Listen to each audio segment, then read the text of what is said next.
नमस्कार दोस्तों, आप सभी का हमारे आरपी क्लासेज में स्वागत है। और जो हम अपनी एक्सरसाइज को आगे बढ़ाते हुए जो अपनी एक्सरसाइज 5.2 है उससे पहले कुछ बेसिक्स आपको बता देते हैं, जैसे एप्लीकेशन ऑफ डेरिवेटिव और इनवर्स मैट्रिक्स के कुछ एप्लीकेशंस पर वो अपनी एक्सरसाइज है। ठीक है, थोड़ा सी उसके बाद बारे में चर्चा करेंगे और उसके बेसिक्स बताऊंगा मैं अभी आपको। फिर जो अगली वीडियो है उसमें अपने देखते हैं, अगर इसमें एग्जाम्पल के बचेंगे अगर टाइम तो एग्जाम्पल करेंगे और अपने क्वेश्चंस करेंगे। ठीक है, उसके बाद तो इसको पहले आगे बढ़ाते हुए देखो, जो डिटरमिनेंट आपने पढ़ा हुआ है, पहले जो आपने डिटरमिनेंट पढ़ा था उसका यूज कहाँ कहाँ होता है। जो भी आपने डिटरमिनेंट पढ़ा है उसका यूज कहाँ कहाँ कर सकते हैं आप। क्या उसकी वैल्यू निकालने के लिए केवल उसका यूज़ किया जाता है या कहीं और भी उसका यूज़ किया जाता है? तो उसका यूज़ कहीं और भी होता है भाई। ठीक है, तो कहाँ कहाँ उसका यूज़ हम कर सकते हैं तो उसके बारे में थोड़ी सी चर्चा करेंगे। हम उसका यूज़ 3 जगह पढ़ेंगे यहाँ पे। कहाँ पे? जैसा कि पहला पढ़ेंगे एरिया ऑफ ट्राइंगल। ठीक है, त्रिभुज का क्षेत्रफल ज्ञात करने में किसका यूज किया जाता है भाई? डिटरमिनेंट का प्रयोग किया जाता है। ठीक है, सारणिक का प्रयोग किया जाता है। फिर दूसरा है कंडीशन ऑफ कोलिनियर, मतलब रैखिक या संरेख हेतु प्रतिबंध। ठीक है, कोई भी 2 बिंदु या 3 बिंदु देंगे और वो पूछे कि अगर ये कोलिनियर है या नहीं। कोलिनियर का मतलब होता है एक ही रेखा पर तीनों बिंदु है या नहीं है। तो एक ही रेखा पर अगर तीनों बिंदु, एक ही लाइन पर तीनों पॉइंट विद्यमान है या नहीं है, तो वो किससे बताते हैं? Condition of collinear. और थर्ड हम इसमें एक और पढ़ेंगे, इसमें यहाँ पे इक्वेशन ऑफ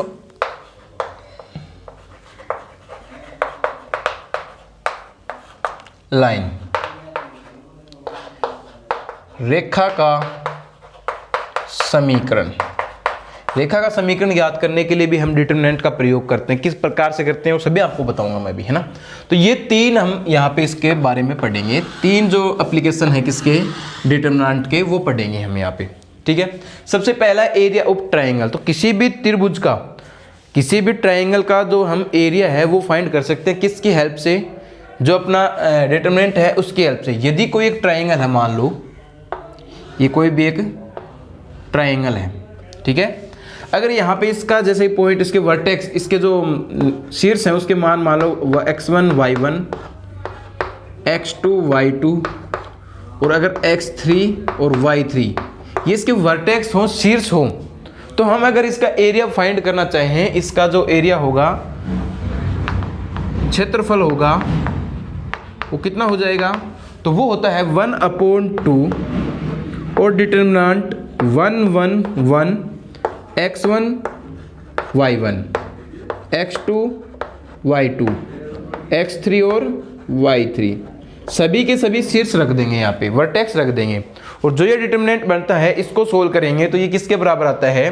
ये एरिया ऑफ ट्राइंगल इसी का प्राप्त होता है अपने को। ठीक है, एरिया ऑफ ट्राइंगल के लिए यानी कि आपको देखो यहाँ पे कुछ बुक्स में अगर यहाँ पे हो सकता है x1 y1 और यहाँ पे 1 हो, तो ये आपको मालूम है डिटरमिनेंट में कोई भी 2 अगर रो आप इंटरचेंज करते हैं, अगर मैं इसको यहाँ पे लेके जाऊँ, इसको यहाँ, तो वो माइनस होके प्लस हो जाएगा। तो आप इसको यहाँ पे भी रख सकते हो 1 1 1 और x1 y1 को इस साइड थोड़ा सा खिसका सकते हैं, तो वो भी इसी का मान होता है, कोई चेंज नहीं होगा इसमें भी। ठीक है, तो जो एरिया ऑफ ट्राइंगल होता है वो कितना होता है? 1/2 1 1 1 x1 x2 x3 y1 y2 y3। ठीक है, पहला वर्टेक्स, दूसरा वर्टेक्स और तीसरा वर्टेक्स, तीनों वर्टेक्स रख देंगे। यहाँ पे ये 1 1 होगा ही, तो ये जो अपने को प्राप्त होगा ये एरिया ऑफ ट्राइंगल होगा। एक एग्जांपल दे देता हूँ मैं छोटा सा। अगर मैं आपको एक एग्जांपल दूँ तो कोई, जैसे कि बुक से ही दे देता हूँ।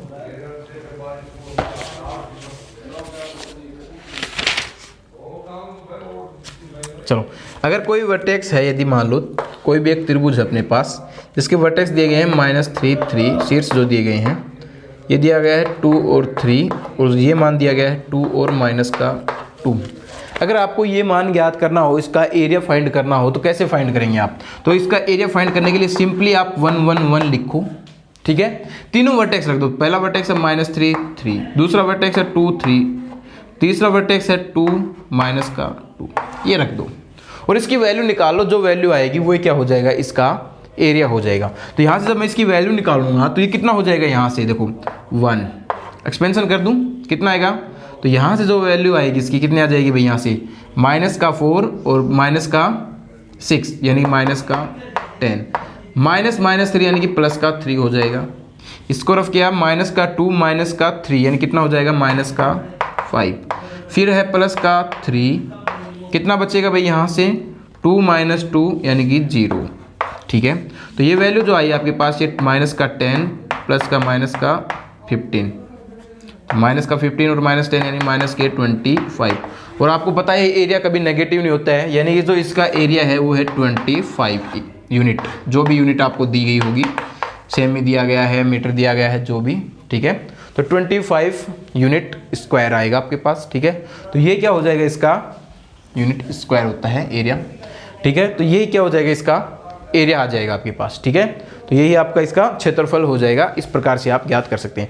जब यहाँ से आपको कोई वर्ड, कुछ क्वेश्चन ऐसे भी करेगा वो कि आपको इसका एरिया दे देगा वो, ठीक है, कि जैसे कि यहाँ पे इसको पॉइंट को वो एक पॉइंट कोई भी गायब कर सकता है, जैसे कि यहाँ पे वो मान रख देता x।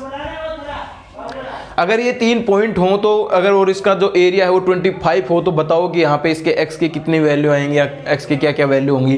तो आप क्या करते, यही क्वेश्चन, यही फॉर्मूला लगाते हैं कि एरिया ऑफ ट्रायंगल आपको मालूम है, तो एरिया ऑफ ट्रायंगल जब ज्ञात करते हैं तो इस तरह डिटरमिनेंट ज्ञात करते हैं। केवल वहाँ पे 2 और x, यहाँ पे कितना जाता है, केवल x, ये x रखकर आप इक्वल टू कितना रखते, ±25, जो भी आपको एरिया दिया होता है वो रख लेंगे। यहाँ पे प्लस भी रखेंगे और माइनस भी, क्योंकि एरिया जैसे यहाँ पे माइनस की वैल्यू आई तो भी हमने प्लस की मानी है, तो वो आपको एरिया देगा वो तो पॉजिटिव देगा ही, तो हो सकता है वो वैल्यू नेगेटिव आई हो सकता है वो वैल्यू पॉजिटिव आई हो। तो आप दोनों वैल्यू रखेंगे ±25। और अब इस डिटरमिनेंट को सोल्व करेंगे, यानी इसको ±25 इसको रख के यहाँ पे जैसे ये x आएगा, यहाँ पे जो इक्वेशन बनेगी उसको सोल्व करके और हम x की वैल्यू बता सकते हैं जितनी भी पॉसिबल होंगी, कौन कौन सी वैल्यूज हैं, तो उन सब के लिए जो वैल्यू बनेंगी वो सभी मान आ जाएंगे। तो इस प्रकार से भी क्वेश्चन मिलते हैं आपको, यानी कि या तो वो क्षेत्रफल पूछेगा या क्षेत्रफल देके कोई पॉइंट भी पूछ लेता है, तो आप वो भी ज्ञात कर सकते हैं। केवल दोनों इसी की सहायता से ज्ञात कर सकते हैं, ठीक है। तो जब भी आपको इस प्रकार कोई क्वेश्चन मिलेगा तो आप सोल्व कर लेंगे, आशा है, ठीक है। और क्वेश्चन मिलेंगे यहाँ पे, आगे एग्जाम्पल मिलेंगे, वहाँ पे करके दिखाएंगे भी। अभी के लिए तो केवल बेसिक्स बता रहे हैं। तो यहाँ पे एक तो हो गया ये, दूसरा जो है संरेख हेतु प्रतिबंध, कोलिनियर। कोलिनियर का मतलब क्या होता है तो पहले ये समझेंगे। तो कोलिनियर का मतलब होता है कि एक ही रेखा पर तीनों बिंदु हो तो उन्हें क्या कहते हैं, कोलिनियर हैं तीनों पॉइंट्स, ठीक है। जैसे A1 2 3 यानी तीनों पॉइंट्स को मिलाकर यदि मैं एक रेखा खींच सकता हूं ना, तो यानी वो कैसे हैं, कोलिनियर है। अगर तीनों कोलिनियर नहीं है, तो जैसे कि ये पॉइंट बाहर हो तो ये कैसे कि नहीं है, तीनों पॉइंट कैसे नहीं है, कोलिनियर नहीं है, क्योंकि इन तीनों पॉइंट्स का यूज कर मैं एक कोई भी लाइन नहीं खींच सकता हूं, ठीक है। कोई भी एक रेखा नहीं खींच सकता हूं और कोई भी एक लाइन नहीं खींच सकता हूं, इसका मतलब है ये कोलिनियर नहीं है। और अगर तीनों को मिलाकर मैं एक लाइन खींच सकता हूं तो इसका मतलब है ये कोलिनियर है, यानी तीनों एक ही रेखा पर है, एक ही लाइन पर है, ठीक है। तो इसे कहते हैं कोलिनियर। तो इसके लिए जो कंडीशन है वो कैसे ज्ञात करते हैं, तो देखो भाई, अगर कोई बिंदु कोलिनियर है तो यानी कि अगर कोई भी 3 पॉइंट्स कोलिनियर है, अगर कोलिनियर है तो उसका एरिया कितना बनेगा, उसका ये ट्रायंगल बनेगा या नहीं बनेगा। तो देखो अगर 3 कोई भी पॉइंट है, अगर वो कोलिनियर नहीं है तो हमेशा एक ट्रायंगल बनता ही है, ठीक है। अगर वो ट्रायंगल कब नहीं बनेगा, जब ये पॉइंट किस पर आ जाए, इसी रेखा पर हो। तो अगर तीनों एक ही लाइन पर हो तो हम कोई भी ट्रायंगल नहीं बना सकते इन तीनों की हेल्प से, वरना कोई भी 3 पॉइंट लेके हम कोई भी एक ट्रायंगल बना सकते हैं, है ना। तो अगर तीनों पॉइंट कोलिनियर है, यदि एक ही रेखा पर है, तो हम कोई भी यहाँ से ट्रायंगल नहीं बना सकते। और कोई भी ट्रायंगल नहीं बना सकते तो इसका मतलब क्या है कि इसका जो एरिया है, कोई भी ट्रायंगल नहीं बना तो मतलब ट्रायंगल नहीं बना तो इसका एरिया भी नहीं बना कोई। इसका मतलब है यानी इन तीनों बिंदुओं से x1 y1 x2 और y2 और x3 और y3, इन तीनों से जो ट्रायंगल बना है तो वो बना ही नहीं, और नहीं बना तो यानी उसका एरिया 0 है। तो हम क्या करेंगे, इसी का यूज करेंगे, किसका, इसका, कि हम क्या करेंगे, इन तीनों बिंदुओं से जो मिलने वाला जो यहाँ पे ट्रायंगल है तो उसका जो एरिया होगा वो क्या होगा, x1 y1 x2 y2 और x3 और y3। ये किसके बराबर होना चाहिए, तो ये 0 के बराबर होगा, क्योंकि कोई ट्रायंगल तो बनेगा नहीं अगर कोलिनियर है तो। और कोलिनियर है तो कोई ट्रायंगल बना नहीं तो उसका एरिया कितना, 0 है, तो यानी उसका एरिया हम कितना रखेंगे, यहाँ पे 0 रख देंगे, ठीक है। और अगर ये 0 आता है तो यानी कि तीनों ही क्या है, कोलिनियर है। तो अब ये 1/2 है, इसको मैं उस साइड लेके जाऊंगा, अगर दोनों साइड 2 से मल्टीप्लाई करूं तो भी कोई फर्क नहीं पड़ेगा, यानी 2 से मल्टीप्लाई करूंगा इसको तो भी 0 रहना है, यानी ये किसके इक्वल, 0 के। अगर यानी ये डिटरमिनेंट किसके बराबर आता है, 0 के बराबर आता है, तो इसका मतलब है ये तीनों पॉइंट क्या है, कोलिनियर है। तो जब वो अपने को कोई भी इक्वेशंस देगा तो उसमें क्या देगा कि तो 3 पॉइंट देगा अपने को, पूछेगा क्या ये कोलिनियर है, तो हमें चेक करना हो तो हम उसका ट्राइंगल के से ही एरिया निकाल लेते हैं, और वो अगर 0 आ जाता है तो इसका मतलब क्या है, ये ट्राइंगल का एरिया अगर 0 आ जाता है तो यानी कि वो कोलिनियर है, यानी संरेखीय है। और अगर वो ट्राइंगल का जो एरिया है वो 0 नहीं आता है तो इसका मतलब क्या है कि वो संरेखीय नहीं है। ठीक है, तो इस प्रकार से हम उसको ज्ञात कर सकते हैं। ठीक है, तीसरा क्वेश्चन जो है उसका जो एप्लीकेशन है वो किसका है, किसी भी रेखा का समीकरण ज्ञात करना। तो किसी भी रेखा का समीकरण हम इससे कैसे ज्ञात कर सकते हैं, डिटरमिनेंट की सहायता से। तो देखो, अगर आपको कोई भी 2 पॉइंट दिए हैं x1 और y1, और दूसरा पॉइंट दिया है अगर मान लो x2 और y2, ये 2 पॉइंट दिए हैं, तो अगर पूछे कि आपको इसका इक्वेशन बताओ, इन दोनों लाइन को ज्वाइन करने वाली जो इन दोनों पॉइंट्स को ज्वाइन करने वाली जो लाइन है उसकी अगर आपसे इक्वेशन पूछी जाए, यानी इन दोनों बिंदुओं को मिलाने वाली जो रेखा है उसका अगर आपको समीकरण पूछा जाए तो कैसे ज्ञात कर सकते हैं। तो देखो, जो भी रेखा का समीकरण होता है उसमें x और y 2 वेरिएबल होते हैं। तो मैं मान लेता हूं तीसरा बिंदु इसी रेखा पर कोई है, बहुत से बिंदु होंगे ना इस पर, तो मैंने एक बिंदु मान लिया जिसके कोऑर्डिनेट मान लिए मैंने x और y।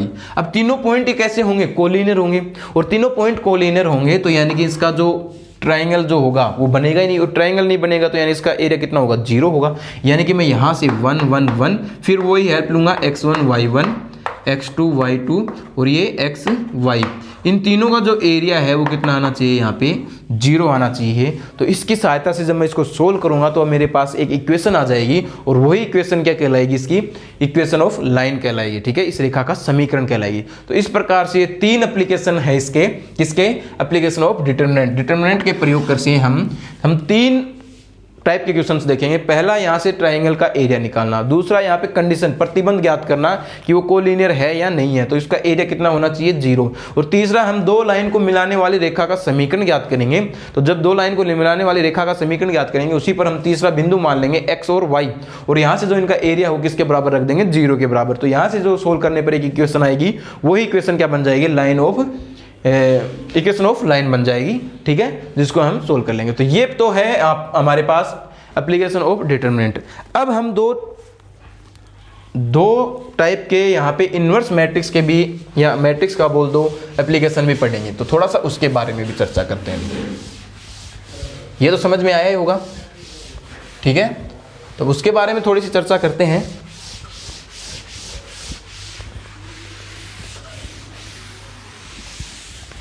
तो वो क्या है, देखो भाई, हमारे पास 2 नियम इसमें पढ़ेंगे, जैसे कि यहाँ पे सोल्व करना, जो हमारे पास इक्वेशंस आते हैं, है ना, 2, जैसे कि हमारे पास होगा कोई भी एक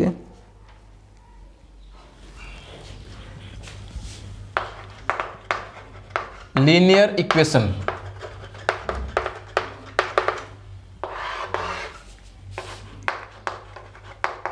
रैखिक समीकरण को सोल्व करने के लिए हम मैट्रिक्स की सहायता से सोल्व करेंगे। ठीक है, जैसे कोई भी अगर 2 वेरिएबल की बात करूं, 2 वेरिएबल की इक्वेशन जैसे कि हो कि x plus y equal to, sorry ऐसे नहीं, थोड़ा सा और भी स्टैंडर्ड ही लिख लेता हूं, a1x plus b1y equal to c1 हो आपके पास, a2x plus b2y equal to c2 हो, जैसे कि ये इक्वेशन है। तो यहाँ से x और y की वैल्यू आप ज्ञात कर सकते हैं किसकी सहायता से, मैट्रिक्स की सहायता से।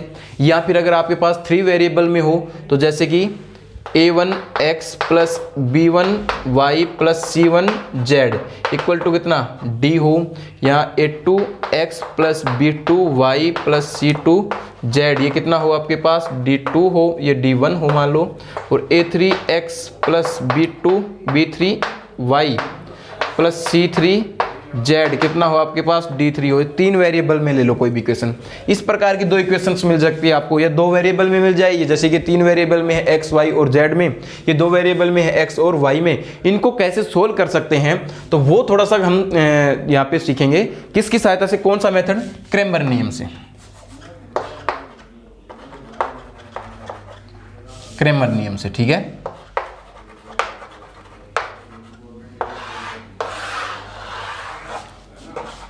हिंदी में भी क्रैमर नियम जिसको बोलते हैं, ठीक है। इसकी सहायता से सीखते हैं 2 वेरिएबल को कैसे सोल्व करते हैं, 3 वेरिएबल वाले इक्वेशन को कैसे सोल्व कर सकते हैं। तो यहाँ से देखो, जब भी आपको यहाँ से जो इक्वेशन दी जाएंगी तो यहाँ पे आपको 3 वैल्यूज निकालनी होती हैं। कुछ वैल्यूज जैसे डेल मालूम होना चाहिए आपको, डेल 1 मालूम होना चाहिए, डेल 2 का मालूम होना चाहिए, ठीक है। तो हम x की वैल्यू जो निकाल लेंगे वो x की वैल्यू जो होती है वो होती है डेल 1 अपॉन डेल, और y जो होता है वो होता है डेल 2 अपॉन डेल, सिंपली, ठीक है। यहाँ से डेल जो होता है, डेल का मतलब ही होता है यहाँ पर जो इस साइड जो मैट्रिक्स दी गई है ना, उसमें आप क्या करो, यहाँ से x और y को हटा दो, बाकी जो बचे उस कोफिशिएंट की आप एक डिटरमिनेंट बना लो, यानी कि किस प्रकार से a1 b1 a2 b2 और ये डिटरमिनेंट बना लो। आप उसको क्या नाम देंगे, डेल। अब डेल 1 जो होता है, डेल 1 यानी किस में यूज होता है, x में। डेल 1 क्या होता है, x में यूज होता है, क्योंकि x की वैल्यू क्या होती है, डेल 1 अपॉन डेल। तो यानी x के वेरिएबल कौन कौन से थे, a1 और a2। तो a1 a2 को हटा दो आप, इसकी जगह किसको यूज करना है, c1 और c2 को। तो जब मैं यहाँ से c1 और c2 को यूज कर लूंगा और यहाँ पे ये b1 b2 ही रहे, तो इसको नाम दूंगा मैं डेल 1, ठीक है। और इसी प्रकार से डेल 2 क्या हो जाएगा, तो डेल 2 हो जाएगा आपके पास, ये जैसे कि डेल 2 किस में यूज होता है, तो y में। तो y के साथ कौन आए हैं, b1 और b2, तो यानी कि इसको हटा दूंगा मैं यहाँ पे। तो a1 a2 तो यहाँ पे थे ही, ठीक है। और b1 b2 को हटाकर मैं क्या कर दूंगा, यहाँ पे b1 b2 को हटा के मैंने c1 और c2 रख दिया, तो इसको नाम दूंगा मैं डेल 2। तो यहाँ से डेल 1 डेल 2 और डेल का सभी का मान ज्ञात कर सकते हैं आप इनकी सहायता से। और डेल 1 और अपॉन डेल x का मान आ जाएगा, डेल 2 अपॉन डेल डायरेक्ट आपको पास y की वैल्यू आ जाएगी। तो इस प्रकार से तो 2 वेरिएबल को आप सोल्व कर लेंगे। अगर 3 वेरिएबल की कोई इक्वेशन है तो आप कैसे सोल्व करेंगे, तो सिंपली इसी के प्रकार, यानी डेल क्या होगा, तो डेल में यहाँ पे x y z की वेरिएबल हटा दो, a1 a2 a3 b1 b2 b3 c1 c2 और c3। तो ये जो बनेगी यहाँ से बन जाएगी इसकी इक्वेशन, ठीक है, डेल की। अब डेल 1 जो है, डेल 1 किस में यूज होगा, वही x में। तो x किस में, x की जगह a1 a2 a3 को हटा दो, इसकी जगह कौन, d1 d2 और d3 जो भी हैं, d1 d2 d3 जो भी इक्वल के साइन के उस साइड होंगे उनको रख देते हैं, ठीक है। b1 b2 b3 कितने हो जाएंगे यहाँ से, तो b1 b2 b3 की जगह ये जो थे वो ही रहेंगे, b1 b2 b3 c1 c2 और c3, ठीक है। इसी प्रकार से अगर मुझे निकालना हो वैल्यू किसकी, डेल 2 की, तो डेल 2 में, यानी डेल 2 किस में यूज होगा, y में। तो यानी कि आप चाहे ऐसे कर लो और चाहे सेकंड कॉलम, डेल 2 का मतलब 2 सेकंड कॉलम को हटा दो, तो सेकंड कॉलम को ना b1 b2 b3, इसकी जगह ये रख दो a1 a2 a3 d1 d2 d3 और यहाँ पे c1 c2 c3 था, c1 c2 c3, ये ऐसे कैसे रहने दो।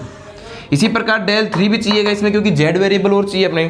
तो z के लिए डेल 3 मतलब थर्ड कॉलम को हटा दो, थर्ड कॉलम को हटा दो, कौन सा बचा, फर्स्ट और सेकंड, तो ऐसे कैसे रहने दो, b1 b2 b3 और थर्ड कॉलम को हटा के c1 c2 c3 की जगह किसको रख दो, d1 d2 d3 को रख दो। तो ये जो डिटरमिनेंट बनेगा इसकी वैल्यू, इसको क्या कहेंगे अपन, डेल 3 नाम देंगे, ठीक है। अब ये सभी वैल्यू जब आ जाएंगे अपने पास, तो x होता है वो कितना हो जाएगा, डेल 1 अपॉन डेल, y जो होता है वो होता है डेल 2 अपॉन डेल, और z कितना हो जाएगा, डेल 3 अपॉन डेल। तो इस प्रकार से डायरेक्ट हम x y z की वैल्यू फाइंड कर सकते हैं। तो ये जो नियम है ये कहलाता है हमारे पास क्रैमर नियम, ठीक है। और इसकी सहायता से हम 2 वेरिएबल की हो और चाहे 3 वेरिएबल की कोई इक्वेशन हो उसको हम इजीली सोल्व कर पाते हैं यहाँ से, ठीक है। अब ये तो आपने सीख लिया, लेकिन आपको मैं एक अगर बेसिक, आपको वैसे क्वेश्चन के लिए थोड़ा ज़रूरी तो नहीं रहेगा, लेकिन फिर भी आपको मैं थोड़ी आपकी नॉलेज के लिए बता देता हूँ। देखो यहाँ से ये तो आपने सीख लिया है ना, थोड़ा सा इस क्वेश्चन के बारे में बता देता हूँ। अगर देखो इस प्रकार की जब इक्वेशन होती है और जब ये c1 c2 किसके बराबर न हो, 0, यानी कि c1 बराबर किसके न हो, 0 के, और c2 भी बराबर किसके न हो, 0 के, ठीक है। तो इसको तो कहते हैं नॉन होमोजीनियस इक्वेशन,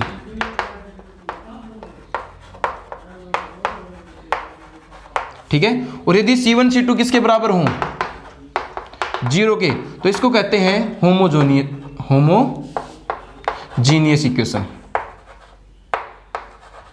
समझ में आया? जैसे कुछ इक्वेशंस नहीं देखते आप, 2x plus y equal to 0, 3x plus 4y equal to 0, तो ये इक्वेशन कैसी है, यानी कि होमोजेनियस इक्वेशन है। और इक्वल टू अगर 0 नहीं आता तो इसका मतलब है नॉन होमोजेनियस इक्वेशन है ये, ठीक है। इसी प्रकार इनको भी ध्यान रखेंगे आप, ठीक है। फिर उसके बाद में थोड़ा सा और देखते हैं यहाँ पे, जब यहाँ पे टू वेरिएबल की इक्वेशन की बात कर रहा हूं मैं अभी, जैसे कि यदि a1/a2 बराबर b1/b2 बराबर c1/c2, इसके लिए 3 कंडीशंस पढ़ते हैं अपन, ठीक है। जब a1 बराबर ही b1/b2 के नहीं है तो इसका मतलब है कि ये लाइन जो है इनका एक यूनिक सॉल्यूशन होता है। कैसा होता है?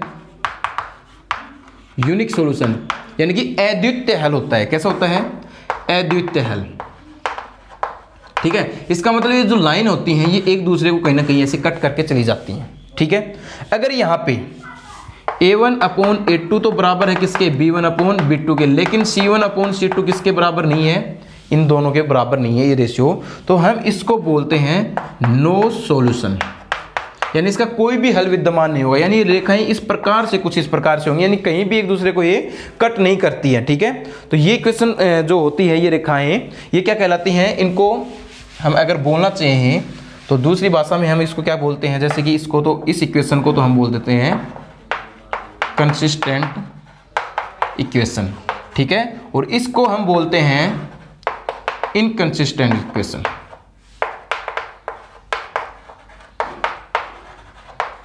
ठीक है। तो ये तो कंसिस्टेंट इक्वेशन होती है और ये इनकंसिस्टेंट इक्वेशन होती है अपने पास, है ना। इसका तो एक यूनिक सॉल्यूशन होता है, इसका कोई भी सॉल्यूशन विद्यमान नहीं होता है। और अगर तीसरा अगर आपको मिल जाए कि a1/a2 बराबर है b1/b2 के और बराबर है यदि वो c1/c2 के, तो इसका मतलब है इसके इनफाइनाइट सॉल्यूशन होते हैं भाई। कितने सॉल्यूशन होते हैं इसके? Infinite solution. इसका मतलब ये है कि एक रेखा जो है उसी पर दूसरी रेखा है, ठीक है। तो मतलब इसके बहुत सारे सॉल्यूशन होंगे, हम यहीं से देखकर केवल इसको बता सकते हैं, ठीक है। तो ये इसके बहुत से सॉल्यूशन होते हैं। तो ये कुछ इस प्रकार से आप इनके बारे में थोड़ा सा जान लें।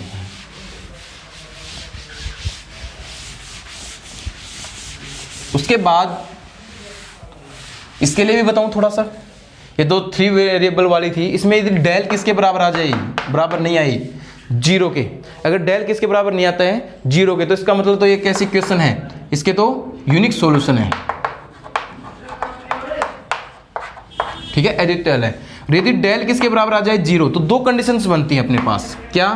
कि डेल 1, डेल 2, डेल 3 ये सभी किसके बराबर हो? 0 के।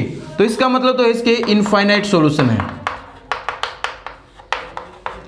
और यदि डेल 1 और डेल 2 और डेल 3 ये किसके बराबर न हो? 0 के, नॉन जीरो अगर वैल्यू मिले अपने को, तो इसका मतलब है ये इनकंसिस्टेंट इक्वेशन बनेगी भैया, ठीक है। इसका कोई भी सॉल्यूशन विद्यमान नहीं होता है, नो सॉल्यूशन होता है यहाँ पे, ठीक है। तो ये 3 वेरिएबल वाले के लिए, इक्वेशंस के लिए कुछ सोल्व हो जाएगा भाई, ठीक है। अब उसके बाद कुछ थोड़ा सा पढ़ते हैं। एक नियम और रह गया हमारे पास। कौन सा नियम? हमारे पास एक इन्वर्स मैट्रिक्स का यूज कर हम एक और तरीके से भी इसको सोल्व कर सकते हैं। कि जैसे यहाँ पे अगर आपको कोई क्वेश्चन दिए गए, 3 के लिए बता देता हूँ, 2 के लिए तो अपने आप ही हो जाएगा। a1x plus b1y plus c1z equal to कितना हो आपके पास? जैसे कि d1। a2x plus b2y plus c2z equal to कितना हो आपके पास? d2। a3x plus b3y plus c3z कितना हो आपके पास? d3। इस इक्वेशन को बिना क्रेमर नियम की सहायता से, इन्वर्स मैट्रिक्स की सहायता से भी सोल्व कर सकते हैं आप। किस प्रकार से? यदि आप चाहो तो इस मैट्रिक्स को किस रूप में लिख सकते हैं? इस मैट्रिक्स को मैं ऐसे लिख सकता हूं, a1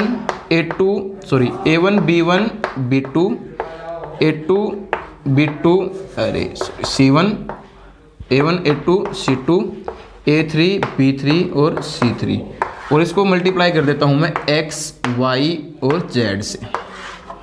ये बराबर किसके होगा? d1 d2 और d3। ये मैट्रिक्स के रूप में लिख दिया मैंने इसको। ये इक्वेशन मैट्रिक्स के रूप में मैं ऐसे लिख सकता हूँ। कैसे लिख सकता हूँ? क्यों लिख सकता हूँ? देखो, इन तीनों को मैं इससे मल्टीप्लाई करूंगा, इसको मैट्रिक्स को जब इस मैट्रिक्स से मल्टीप्लाई करूंगा तो ये क्या मिलेगा मेरे को?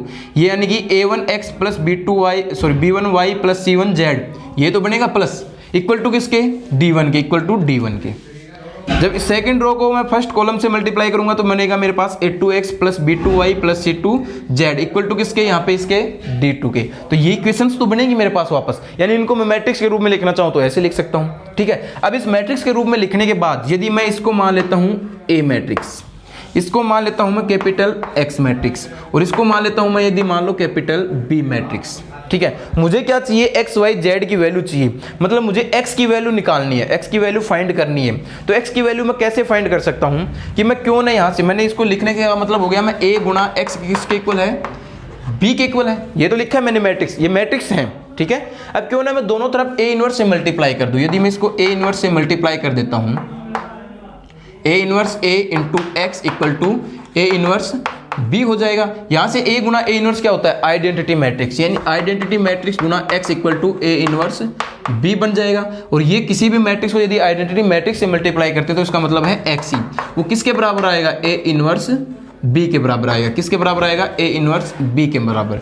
इसका मतलब मैं यहां से डायरेक्ट इसके कोफिशिएंट्स को लेकर जो मैट्रिक्स बनी है उस मैट्रिक्स का इनवर्स मैट्रिक्स निकालकर उसको किससे मल्टीप्लाई करता हूं, इस b मैट्रिक्स से मल्टीप्लाई कर देता हूं। तो जो मेरे पास मैट्रिक्स आएगी है ना, उसकी कंपैरिजन कर दूंगा इनसे, तो x, y और z के मान डायरेक्टली आ जाएंगे, ठीक है। तो उससे मैं यहां से इसको इनवर्स मैट्रिक्स का यूज कर भी मैं इसको सोल्व कर सकता हूं, इसको इन इक्वेशंस को, ठीक है। ये इक्वेशंस को सोल्व करना मैं आगे आपको अगली वीडियो में इसके एग्जांपल्स बताऊंगा, ठीक है। अभी के लिए तो केवल इन्हीं पर विचार करेंगे कि हम जो पढ़ने वाले हैं वो क्या पढ़ने वाले हैं उसके बारे में, ठीक है। अगली जो वीडियो में है हम इसके एग्जाम्पल्स वगैरह जो है वो देखेंगे। अभी के लिए इतना ही, धन्यवाद, ठीक है। अभी इनको बड़ी पढ़ाई करना अगला है ना, अब वीडियो देखने से पहले ही अच्छे से समझ में आना चाहिए भाई आपको।